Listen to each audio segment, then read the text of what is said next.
Assalamualaikum warahmatullahi wabarakatuh. Perkenalkan, nama saya adalah Tarika Astara SPD. Saya adalah mahasiswa PPG dalam jabatan Angkatan 1 tahun 2023 dari Universitas Pasundan. Pada kesempatan kali ini saya akan mewawancarai teman sejawat saya terkait analisis penentuan solusi dari masalah-masalah yang saya pilih. Oke, untuk mempersingkat waktu, mungkin perkenalkan diri dulu. Perkenalkan, nama saya Fania Aulia Zahra. Saya teman sejawat. Saya guru kelas 5 SD Cisarua 1. Ya, oke, cukup. Oke, langsung saja mungkin Ibu kita ke wawancara. Untuk pertanyaan pertama, Ibu. Untuk pertanyaan pertama,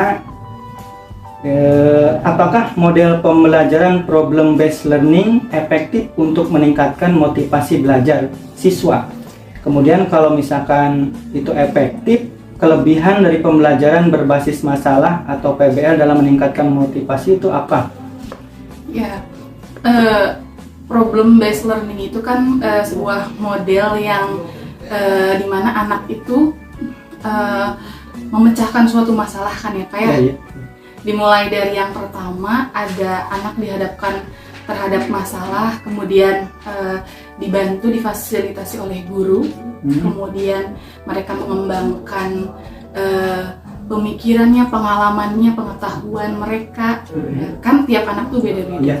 Jadi disatukan di dalam suatu kelompok kecil dan kemudian mereka menyusun pengetahuan itu menjadi sebuah solusi.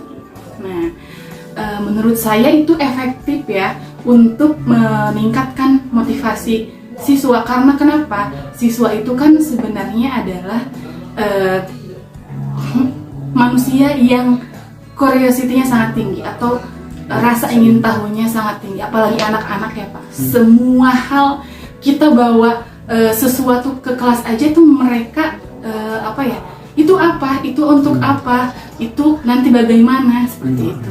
Nah, ketika kita menghadapkan siswa kepada suatu masalah, apalagi masalahnya konkret yang ada di sekitar kita, pasti mereka termotivasi atau ingin mengetahui lebih banyak, ingin memecahkan lebih banyak, apalagi disatukan dalam satu kelompok. Jadi menurut saya bisa meningkatkan motivasi anak-anak. Jadi kalau saya simpulkan, PBL ini sangat efektif dalam meningkatkan motivasi belajar peserta didik atau pelajar siswa ya.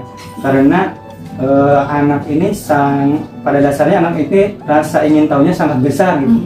Ketika kita menerapkan model pembelajaran yang baru yang mungkin jarang terapkan, mungkin anak itu akan sangat tertarik dan termotivasi dalam belajar, ya sangat antusias. Oke, makasih Bu jawabannya. Untuk pertanyaan yang kedua, apakah model pembelajaran project based learning efektif untuk meningkatkan hasil belajar siswa? Kalau misalnya efektif, apa kelebihan pembelajaran berbasis proyek dalam meningkatkan hasil belajar siswa? Kalau tadi dalam motivasi ya Bu, kalau sekarang proyek, project based learning efektivitasnya dalam meningkatkan hasil belajar. Hasil belajar. Iya. Project based learning itu kan berarti anak hasil akhirnya membuat produk ya. Iya. Yang membuat produk, mau itu hasil apa sih namanya, proses belajar ataupun sebuah karya ya. Iya. Nah, apakah bisa meningkatkan hasil belajar begitu? Iya. Menurut saya bisa meningkatkan hasil belajar, apalagi dengan anak terlibat langsung Pak. Jadi pengetahuan itu bisa lebih menerap kepada anak itu. Jadi ketika anak di apa ya, di belajar dengan proyek, berarti kan mereka harus merancang, harus apa namanya, menyusun strategi bagaimana hasil akhirnya mereka bisa terbentuk atau misalnya selesai gitu ya, sesuai dengan tujuan. Itu kan anak bekerja secara langsung dan di dalam proyek itu ya, jadi ya bisa meningkatkan hasil belajar gitu. Berarti kalau disimpulkan PJBL ini sangat efektif untuk meningkatkan hasil belajar karena ketika dalam prosesnya itu langsung ikut gitu. Iya. Menuntut siswa aktif gitu. Iya, aktif. Kemudian dia lebih mudah mungkin dalam menyerap materi-materi terutama dalam proses-prosesnya sehingga terbentuk suatu karya dari sebuah proses tersebut. Iya. Sehingga nanti akhirnya akan meningkatkan hasil belajar siswa tersebut. Jadi kan semakin anak terlibat langsung, maka mereka kan semakin paham. Otomatis ketika mereka paham, maka hasil belajarnya pun meningkat. Terima kasih Bu. Untuk pertanyaan terakhir,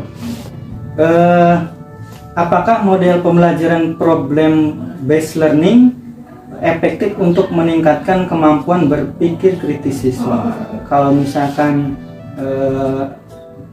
PBL ini efektif meningkatkan kemampuan berpikir kritis siswa, mungkin ada contohnya atau misalkan seperti apa gitu, meningkatkan di fase apa atau sintak atau apa gitu, sehingga anak itu kemampuan berpikir kritisnya bisa meningkat gitu. Menurut saya problem based learning model itu kan punya sintaks yang banyak ya, apalagi yang pertama itu ada anak dihadapkan pada orientasi masalah gitu. Ketika guru misalnya mengambil permasalahan lingkungan misalnya tentang air yang tercemar gitu misalnya di desanya. Nah itu kan anak nanti akan mengidentifikasi gitu masalahnya itu batasnya sampai mana, kemudian klasifikasi air kotor itu seperti apa, kemudian apa yang ditimbulkan dari air kotor itu kan berarti anak itu langsung terhubung ya dengan pengalaman-pengalaman yang dia punya gitu. Misalnya, oh iya saya pernah menemukan sungai saya kotor karena limbah tahu misalnya. Kemudian teman saya ada yang gatal-gatal karena ini gitu. Berarti kan anak dari sana berpikir kritis. Kemudian dia juga bisa menghubungkan ketika air kotor, oh berarti akan menimbulkan berbagai dampak gitu. Tidak hanya untuk kesehatan saja, tapi untuk lingkungan di situ, mungkin habitat ikannya di sana mati semua, atau misalnya populasi udang atau makhluk hidup yang ada di sungai juga kan mereka tuh langsung berpikir kemana-mana gitu kan. Jadi mereka akan terpacu berpikir kritisnya. Jadi problem based learning ini bisa memacu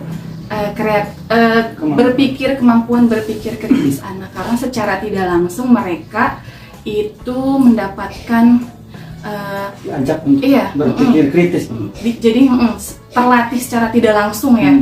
Jadi mereka menghubungkan satu demi satu pengetahuan yang mereka punya gitu. Jadi kalau saya rangkum berarti model PBL ini efektif untuk meningkatkan kemampuan berpikir kritis siswa, Ibu. Berarti salah satu sintaknya yaitu yang pertama itu adalah orientasi dengan masalah.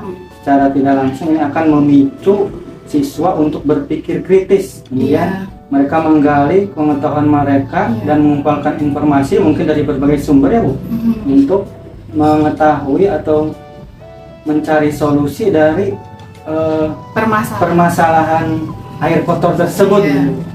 Kalau di sintaks orientasi kan mengidentifikasi ya, menganalisa. Kemudian ketika nanti di sintaks berikutnya ada yang namanya mengembangkan pengetahuan ya, dan nanti yang terakhir adalah mencari solusi yang fix gitu.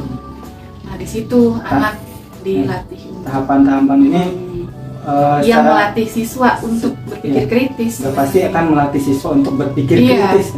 Gitu. Menurut saya. Terima kasih Bu atas jawabannya. Saya ucapkan terima kasih untuk waktunya. Saya mohon maaf mungkin mengganggu. Saya ucapkan sampai di sini saja wawancara kali ini. Assalamualaikum warahmatullahi wabarakatuh.